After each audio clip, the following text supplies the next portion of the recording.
My daughter-in-law didn't even hand me the menu. She always eats the same thing anyway, she said with a smile. The waiter looked at me, a question in his eyes. I shook my head. It wasn't time yet. If this story touched your heart, click subscribe and let me know in the comments which city or country you're listening from. I'm genuinely curious where you're watching from. I'm grateful to everyone who comments. My name is Margaret Ann Porter. I'm 63 years old and live in Willow Creek, a small town in Ohio. I taught at Oakwood Elementary School for 37 years. When I retired, the town newspaper even wrote an article about me. Willow Creek's beloved teacher says goodbye. In the photo, I was smiling, my hands carefully folded in front of me, just as everyone expected me to be. But tonight, under the dim lights of the Riverside Restaurant, I wasn't that woman in the photo. Or perhaps, for the first time, I truly was her. My son Daniel's wife Brittany sat at the other end of the table, with her perfect makeup, flawless blonde hair, and that ever-calculated smile. Daniel was beside her, my son, but there were moments when I no longer recognized him. Beside Brittany, he seemed smaller, quieter, more compliant. Mom Margaret always gets grilled chicken and salad, right, sweetie? Brittany turned to Daniel. The sweetness in her voice, like the venom hidden in honey. Daniel didn't even look at me. Yes, my mom loves the classics. I love the classics. How thoughtful, right? As if I were a museum piece, predictable and safe. Even my food preferences weren't worth asking about anymore. Have you ever felt invisible, being in the room, yet people talking as if you weren't there, as if your presence were as meaningless as a piece of furniture? The waitress, a young girl, maybe 22, turned to me. Ma'am, what would you like? There was kindness, respect in her eyes. Maybe she was thinking of her mother. Thank you, dear, I said, my voice a bit harsher than usual. I'd like to look at the menu. Brittany's eyebrows raised slightly. The routine was being disrupted for the first time. I slowly opened the menu. As I flipped through the pages, every second was a message. I can still make my own decisions. I looked at the lobster bisque, at the lamb, at the ribeye steak. Finally, I turned the page. I'll have the filet mignon, I said, closing the menu. Medium rare. And those truffle potatoes on the side, and a glass of Cabernet Sauvignon, please. There was a silence at the table. The kind of silence you could cut with a knife. Daniel looked at me in surprise. Mom, you never eat steak. You're mistaken, I said gently. I love it. I just haven't had the chance to order it lately. Brittany's smile tightened. But Mom Margaret, don't you have to watch your cholesterol? My cholesterol is perfect, I said, looking directly at her. I had a checkup last week. Dr. Bennett was very pleased with the results. Margaret, he said, most women your age aren't as healthy as you are, but I guess I hadn't shared that with you, because no one had asked. For 3 months, my doctor's appointments, book club meetings, garden project, none of it had been deemed worth asking about.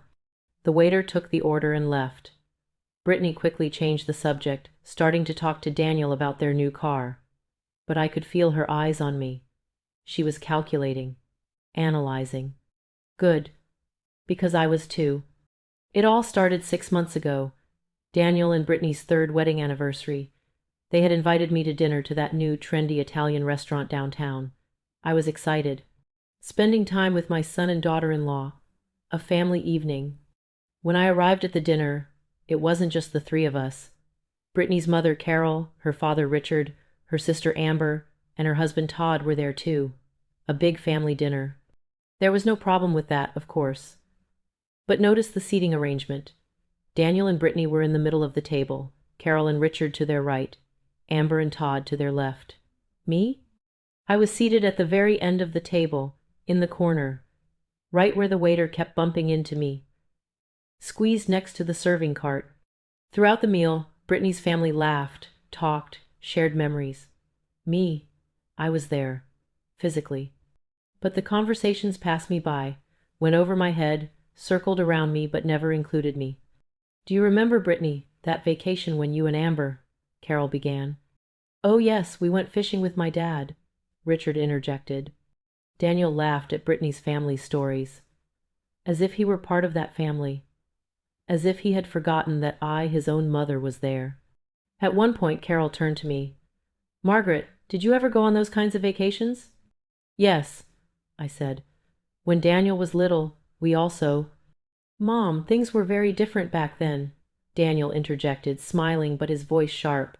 "Now we have new traditions with Brittany and her family." New traditions. I cried on the way home that night, but then I made a promise to myself. I wouldn't complain. I wouldn't be that toxic mother-in-law meddling in her mother's marriage. I would stay calm, be understanding, keep my distance. And that's exactly what I did. The phone rang during the 3rd week of May. Brittany's sweet voice.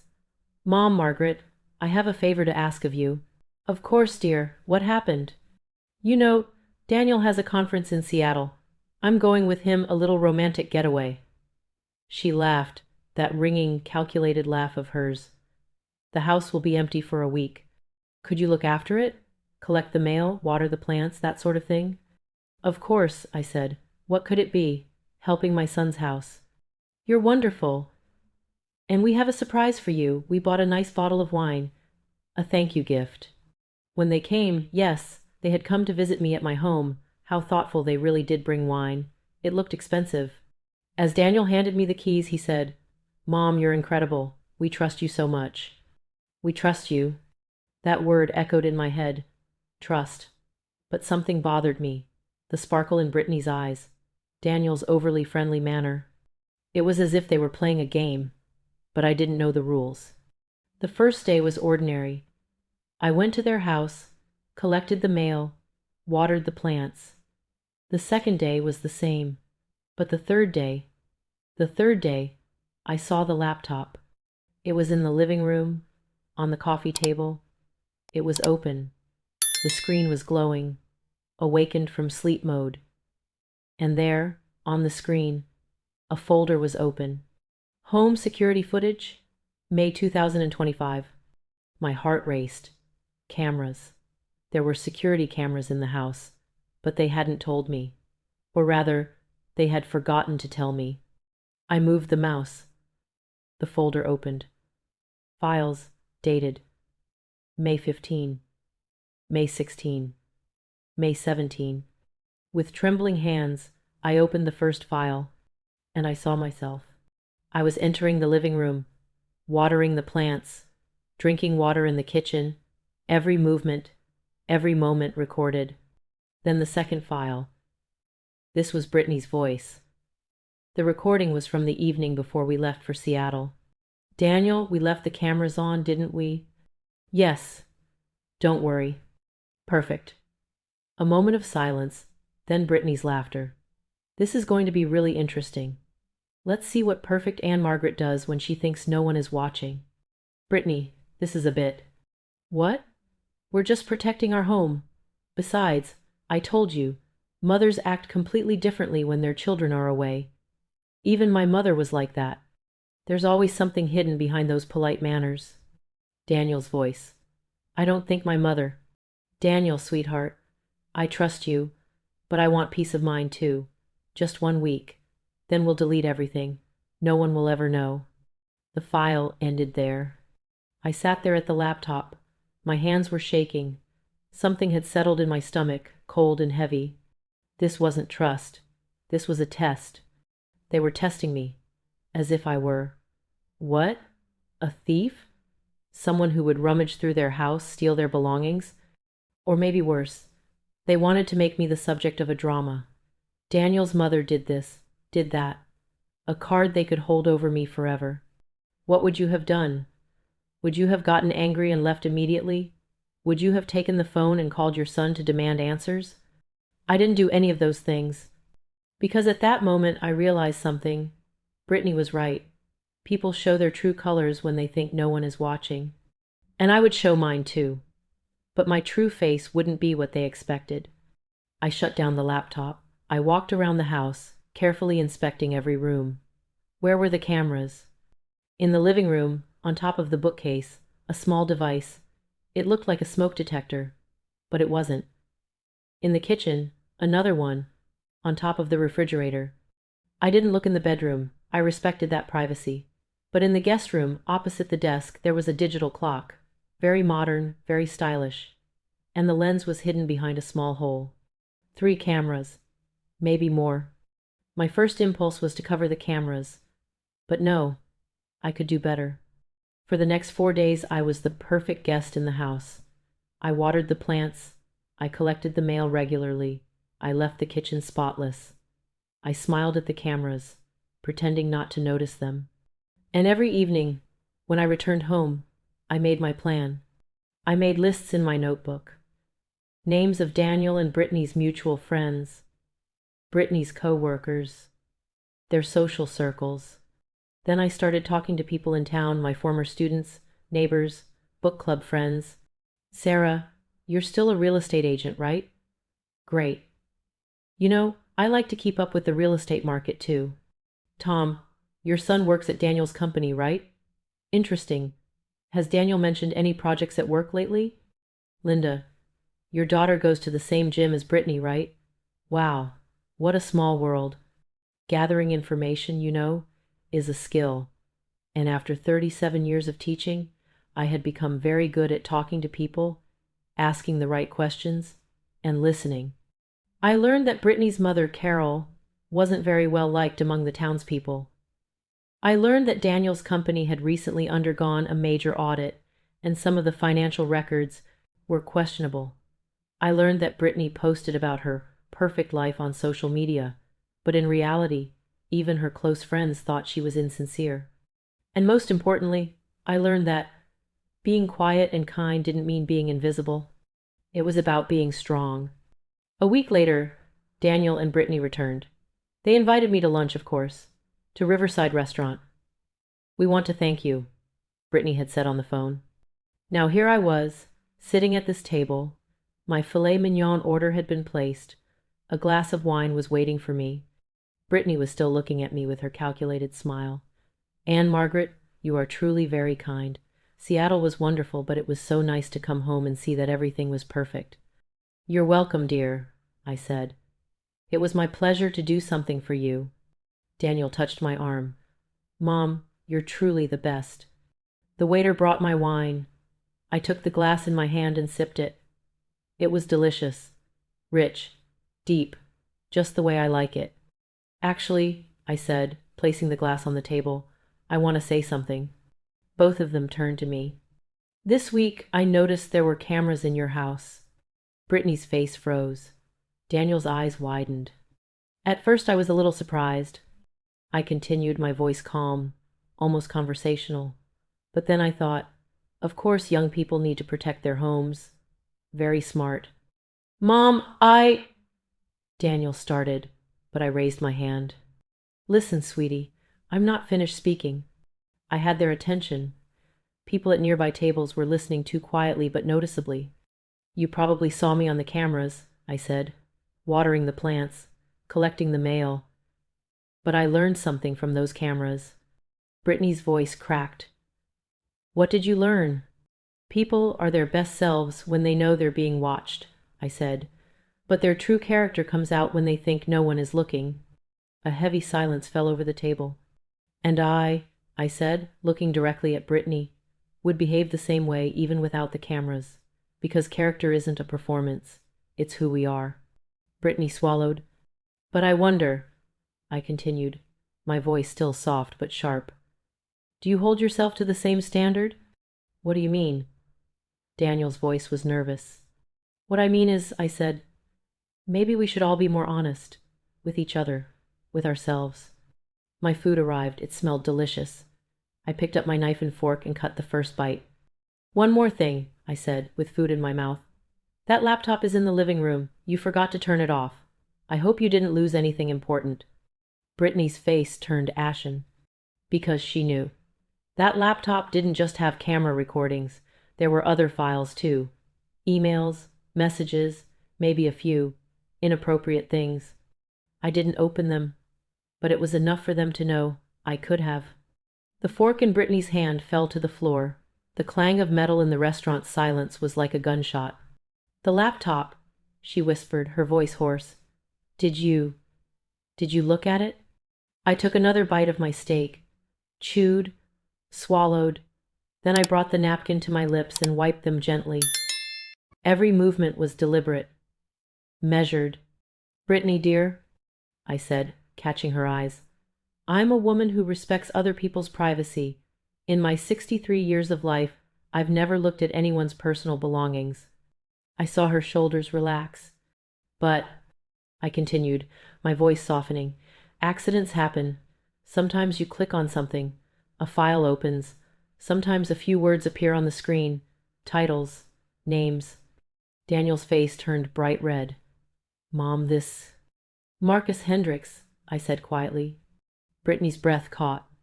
"Does that name mean anything to you?" I smiled, but my eyes were cold. "Because it sounds very familiar to me. Marcus, Brittany's old co-worker, right? The one who lives in Chicago now." Brittany's hand was pressed flat against the table. Her fingers were trembling. "And those emails," I said, swirling my wine glass, watching the light dance in the red liquid. "Very intimate emails. I miss you. That night was unforgettable. I wish we could do it again." "Enough!" Brittany jumped to her feet. Her chair slid backward. The restaurant turned completely. Every table, every waiter, every customer was looking at us. "Brittany, sit down." Daniel tried to hold her, but she pulled her arm away. "No, no, this woman was in our house, looking through our private files. This is illegal." "This private files?" I asked, my voice still calm, almost amused. "So there were private files. Interesting. I only saw an open laptop, an open folder, and a few email subject lines on the screen." I tilted my head. "But now you say private files. I wonder what else is in there." Brittany's mouth fell open. She'd been caught. In her own words. Daniel slowly stood up. His face was rigid, the muscle in his jaw twitching. He looked at me. Really looked at me. Perhaps for the first time in months. "Mom," he said, his voice cracking, Did you really read those emails?" I took another sip of my wine. "Daniel, let me ask you a question.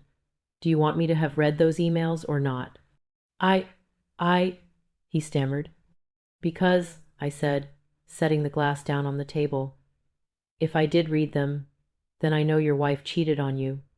But if I didn't read them, then I only have suspicion. And suspicion is far more dangerous than knowledge. You keep wondering. You can't sleep at night thinking, what if? I ask you the same question. Which is more painful? To know for sure, or to wonder forever?" "You're a monster," Brittany hissed. "An old, lonely, pitiful—" "Be careful," Daniel said, his voice hardening for the first time. "To Brittany, not to me. She's my mother." Brittany froze. Daniel had turned to her. For the first time. "Sit down," Daniel said. "Now." Brittany slowly sat down, her eyes wide. She looked scared, and she should have been scared, because the palace was beginning to crumble. Our waiter came over, looking nervous. "Is everything okay?" "Perfect," I said, smiling at him. "The steak was wonderful, thank you. Could I have some more water?" "Of course, ma'am." He hurried away. Daniel slowly sat back down. He covered his face with his hands. His shoulders were shaking. Was he crying? Or was he holding back his anger? 11 years ago," I said, my voice softening. I held a baby in my arms. "You, Daniel Thomas Porter, 7 pounds, 4 ounces. Your eyes were so blue it took my breath away." Daniel pulled his hands away from his face. His eyes were bright red. "My father wasn't at the hospital," I continued. "You know, he was drinking back then. But I didn't care, because I had you. And I promised myself, this child will always know he is loved. He will always know he has a home. He will always know his mother is with him." A tear rolled down Daniel's cheek. "For 32 years, I said. I kept that promise. I went to your school plays. I slept by your side when you were sick at night. I took out loans for college, thousands of dollars. I cried at your graduation. I danced at your wedding. And I was always, always proud of you." "Mom," Daniel whispered. "But these last 6 months," I said, my voice hardening, I felt like a ghost. My son stopped seeing me. My calls went unanswered. My visits came at an inconvenient time, and slowly I realized I was being removed from your life. Brittany opened her mouth, but I raised my hand. You, I said, looking directly at her, are very clever, Brittany, very strategic. You slowly, piece by piece, removed me. By seating me in a forgotten corner at family dinners, by replacing our traditions with modern versions, by whispering little poisonous phrases to Daniel. Your mom is a bit too controlling, isn't she? Maybe just the two of us should go on vacation this year. Mothers-in-law sometimes don't understand boundaries. Brittany's face turned ashen, because she knew every word I said was true. But your real mistake was this, I said, leaning forward. Trying to test me with those cameras, because when you test people, sometimes you get answers you didn't expect. I just wanted to protect my home, Brittany whispered. No, I said. You wanted to create a story. When Daniel's mother looked at their house, she did this, she did that. Something to tell at the next family gathering. A trump card, a weapon to humiliate me forever. That's not true. Then why, I asked. Did you check those camera recordings every day while you were in Seattle? Yes, Brittany. There was internet history on the laptop. You logged into that security camera app every day. At 9 a.m. At noon. At 7 p.m. You were watching me, waiting for me to make a mistake. Daniel turned to Brittany. Is that true? Brittany's lips trembled. I was just... Is that true? Daniel's voice rose. Yes, Brittany burst out. Yes, fine, I watched. Because people always say you can trust your mother-in-law, but then weird things come out. My mom told me, mother-in-laws. Your mother, Daniel said, his voice tinged with disgust. Carol, your poisonous, gossip-loving, everyone-hating mother? This was an interesting moment, because for the first time, Daniel was directing his anger not at Brittany, but where it belonged, at his mother-in-law. Daniel, my mother. Your mother, Daniel said coldly, never showed my mother any respect. Ever. Remember? When we first met, Carol said, teachers are such plain people. Or last Christmas, when my mother gave her a gift, Carol said, oh, how sweet, vintage style.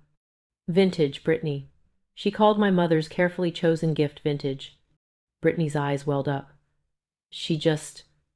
That's her style.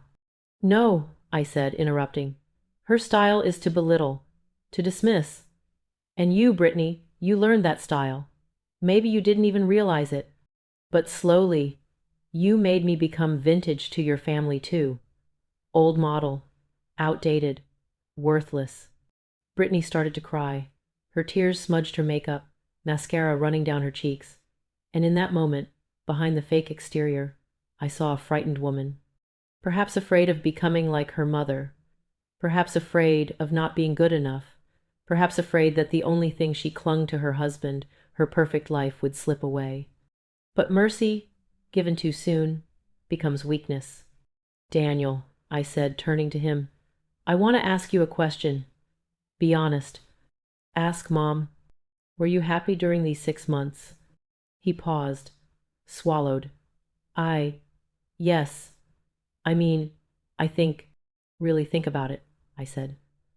When you go to bed at night, when you wake up in the morning, when you look in the mirror, do you recognize that man, the man looking back at you? Daniel's face crumpled, and in that moment, I got my answer. I always know you, I said. As a little boy, as a young man. Now, because you're my son. But you, do you know yourself? There was a long silence. The restaurant was still quiet. The diners were witnessing our tragedy. Finally, Daniel spoke. No. His voice was broken. I don't know. I'm not sure I know myself anymore. Then, I said, you must find out. And while you're doing that, maybe you should also look at how others have shaped your life. Brittany's head was still bowed, and she was crying silently. But first, I said, pulling an envelope from my bag, I want to show you something. I placed the envelope on the table. Daniel looked at it, then at me. "You can open it," I said. With trembling hands, he opened the envelope. Inside were documents, printed emails, photos. A photo of two people, Brittany and a man, in Chicago, in front of a restaurant.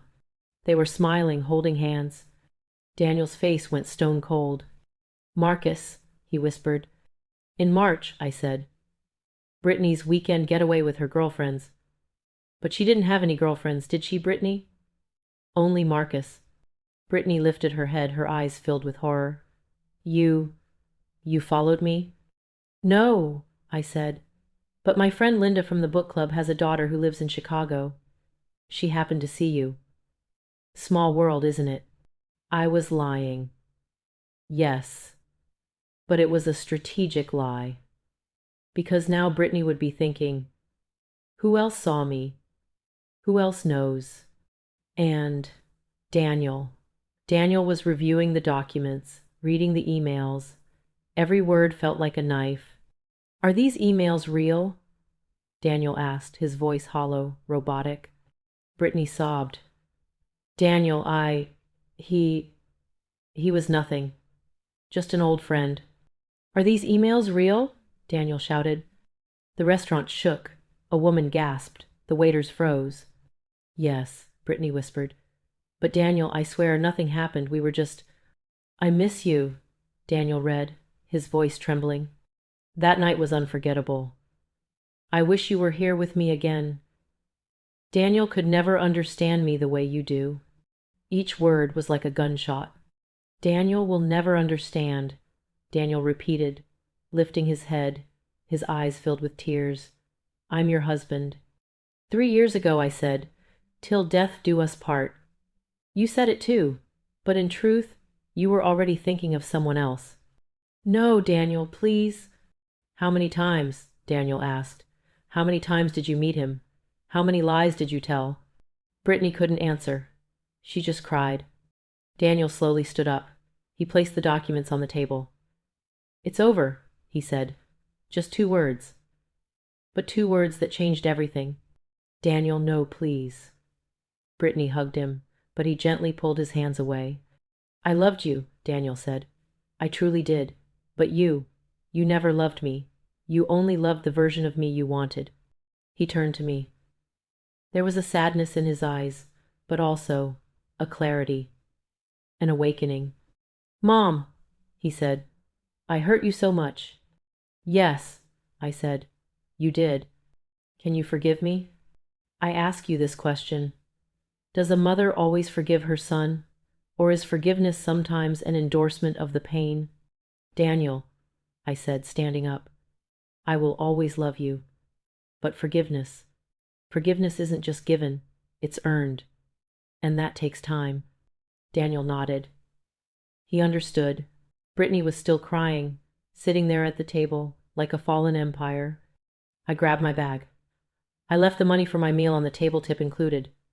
The waiter deserved it, after witnessing such a terrible past. "One more thing," I said before turning away. "That laptop, Daniel. The password is Brittany 2022.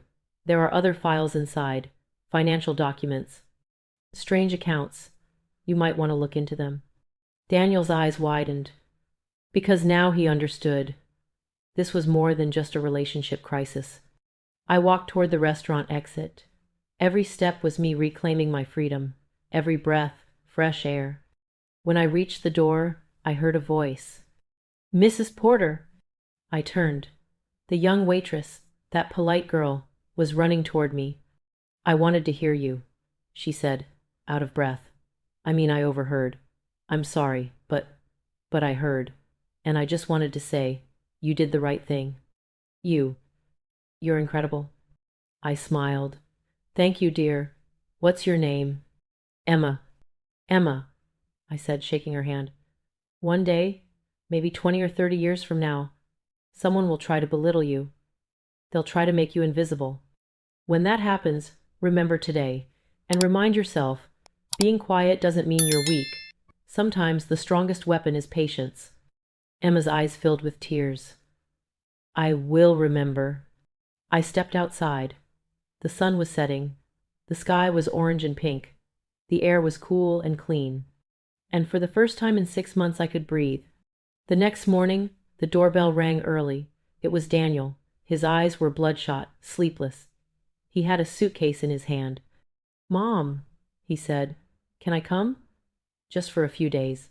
I can't go home right now." "Of course, son," I said, opening the door. "Anytime." That day, Daniel and I talked. We really talked. For hours. He told me how Brittany had slowly isolated him, how she had alienated him from his friends, how she had portrayed me as problematic. "At first I didn't believe it," Daniel said. "I mean, Brittany was so kind, so gentle. But then I realized that gentleness always came with a condition. 'Daniel, I love you, but your mom is a little too controlling, isn't she?' Or, 'Daniel, your friends are so old-fashioned, maybe we should meet new people.'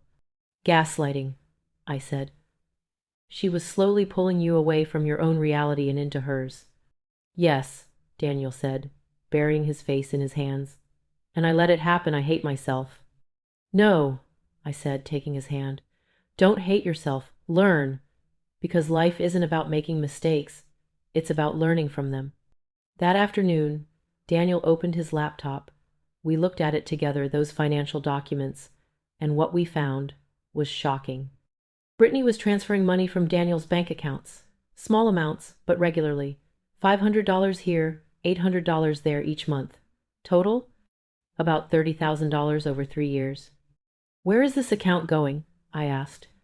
Daniel looked into it. A few hours later, he found the answer. "An account in Chicago," he said, his face expressionless. "In Marcus's name."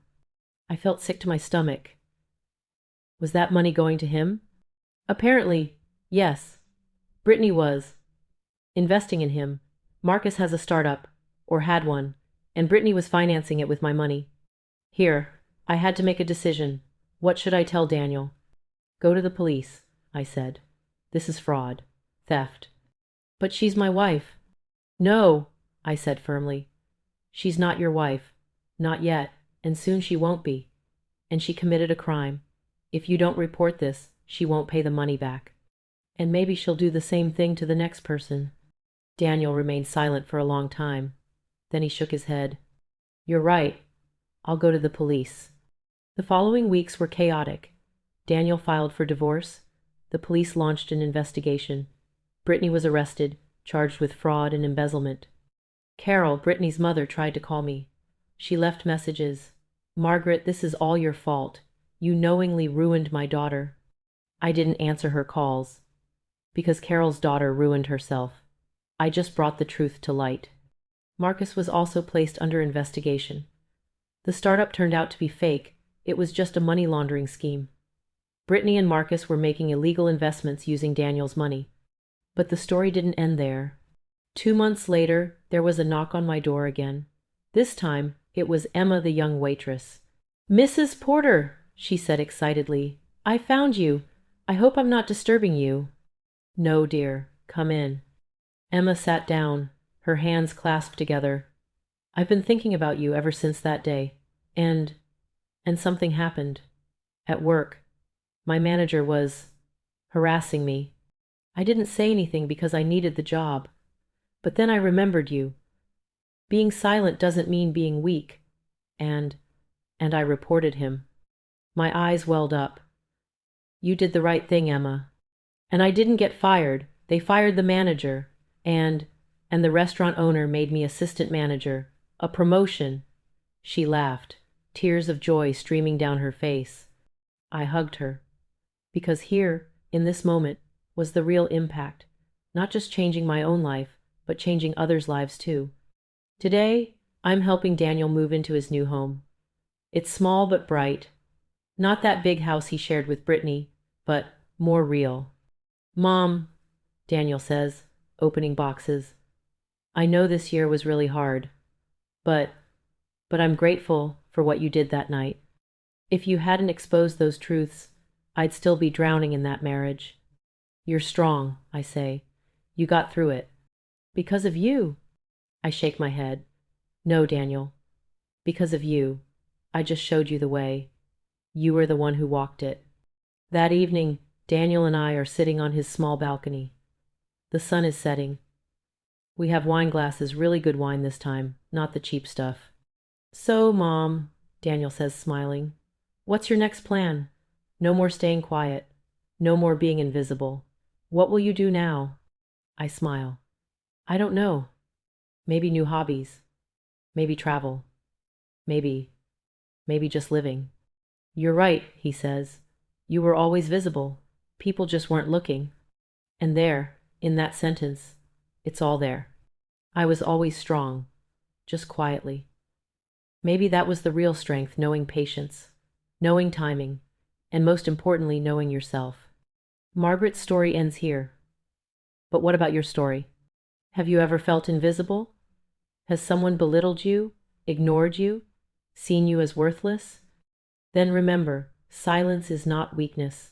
Sometimes the greatest strength is to wait out the storm, wait for the right moment, and then, with a single move, change everything. Margaret was a 63-year-old woman. Someone deemed old, outdated, insignificant. But she made the most strategic, the most powerful, the most impactful move. Because she had never lost herself. And you don't have to either. Share which city or country you're listening from in the comments. If the story touched you, share it with others. Because this isn't just Margaret's story. It's all of our stories.